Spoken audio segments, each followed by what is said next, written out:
Welcome guys, and today I'm going to show you how I can turn on game mode on AOC Monitor. So what you'll need to do is basically go down here and check for the buttons.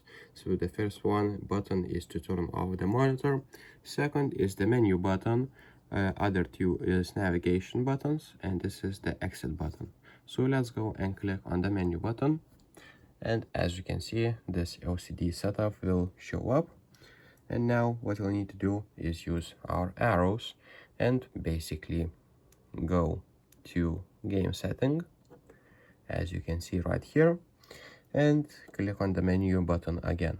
And right here you'll see the game mode. So if you click on the menu button, let me find the menu button, and using the arrows I will be able to change that, as you can see, to gamer 1, gamer 2, gamer 3, and etc. But for now I'll leave it on, and if you want to confirm it, just click again on the menu button.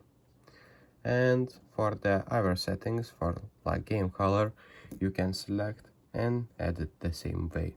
So that's pretty much it, guys. That's how you can basically use game mode on this AOC monitor.